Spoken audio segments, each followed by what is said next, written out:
Ki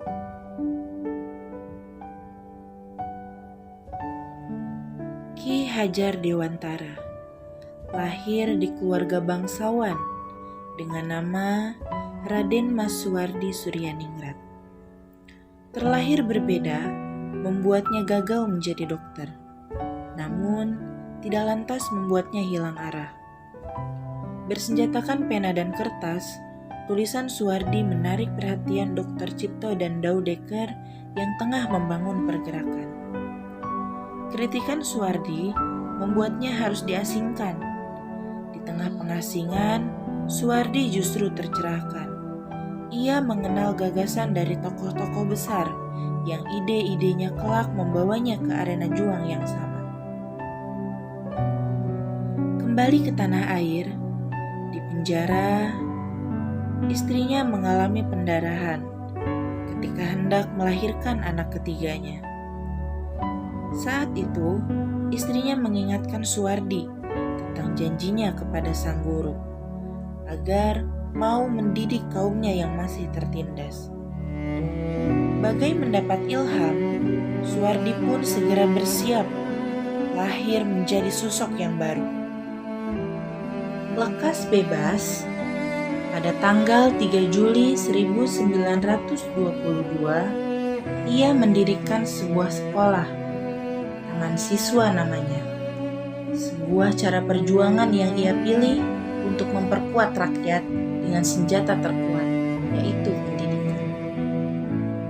Ia juga meninggalkan nama lahirnya, gantinya dengan nama panggilan yang setara, Ki Hajar Dewantara. Mimpinya sangat besar dan melampaui zaman. Cita-cita untuk meraih kemerdekaan bukan hanya merdeka dari penjajahan nusa bangsa-bangsa, tapi juga dari kebodohan yang memenjara. Inilah sumbangsi yang terbesar yang membuatnya dikenal sebagai Bapak Pendidikan Indonesia. Prinsip dasar dalam sekolah ini menjadi pedoman bagi seorang guru yang dikenal sebagai Patrap Triloka,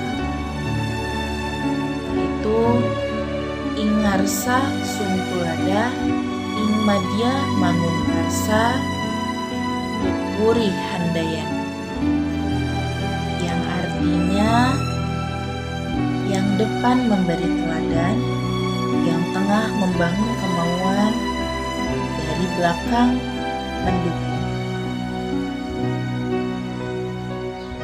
Ki Hajar Dewantara mendirikan sebuah lembaga pendidikan taman siswa di Yogyakarta yang memiliki tujuan untuk menuju Indonesia merdeka demi terwujudnya masyarakat tertib dan damai. Menurut Ki Hajar Dewantara, seorang guru semestinya mampu menjadi pamong, mendidik dengan kasih sayang sesuai dengan pertumbuhan dan perkembangan si anak. Metode Among menurut Ki Hajar Dewantara adalah memberikan kebebasan kepada siswa untuk belajar mengenai sesuatu yang baik berdasarkan pengalamannya sendiri, namun berada dalam pengawasan guru. Di Taman Siswa, Ki Hajar Dewantara mengajarkan sebuah filosofi yang disebut Pancadharma, yang terdiri dari 5. Yang pertama kodrat alam, yang kedua kemerdekaan, yang ketiga kebudayaan, yang keempat kebangsaan, dan yang terakhir kemanusiaan. Kodrat alam sendiri merupakan perwujudan kekuasaan Tuhan, yang artinya bersatu dengan alam. Manusia tidak dapat lepas dari hukum alam. Kemanusiaan merupakan karunia Tuhan yang memberi hak mengatur hidupnya sendiri. Lalu, kebudayaan sendiri adalah sebuah keharusan memelihara nilai-nilai dan bentuk-bentuk kebudayaan nasional yang membawanya ke arah kemajuan. Lalu, kebangsaan adalah rasa satu bersama bangsa sendiri dalam suka, duka, dan kehendak dalam mencapai kebahagiaan hidup, lahir batin seluruh bangsa. Kebangsaan ini tidak boleh bertentangan dengan asas kemanusiaan. Kebangsaan harus menjadi sifat, bentuk, dan laku kemanusiaan yang nyata. Kebangsaan tidak mengandung arti permusuhan terhadap bangsa-bangsa lain. Kebangsaan merupakan bagian atau sebagian dari kemanusiaan pada umumnya. Yang terakhir, kemanusiaan ialah dharma tiap manusia dari keluhuran akal budinya.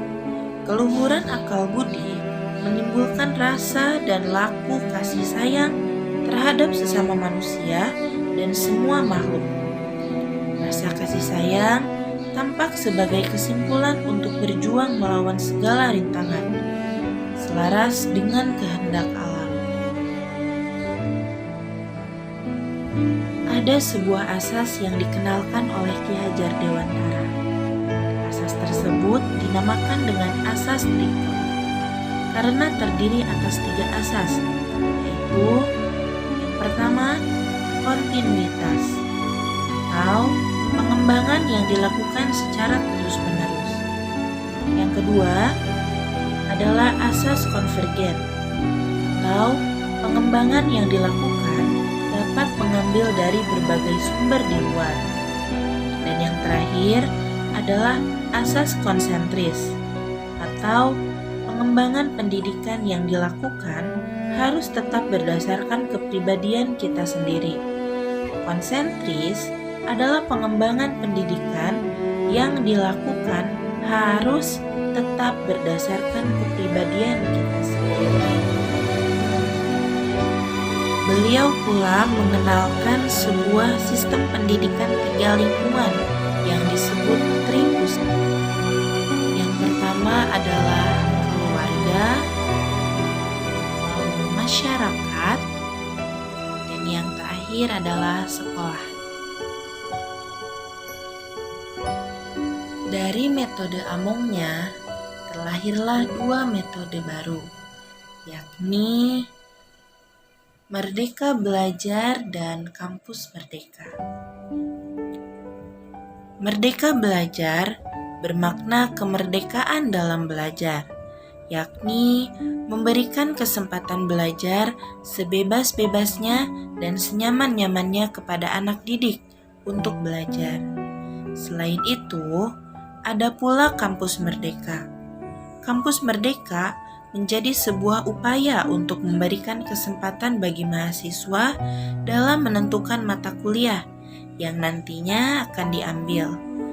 Tujuan dari penerapan kampus yang merdeka adalah agar mahasiswa nantinya memiliki kemampuan untuk menguasai beragam keilmuan yang berguna di dunia kerja nantinya.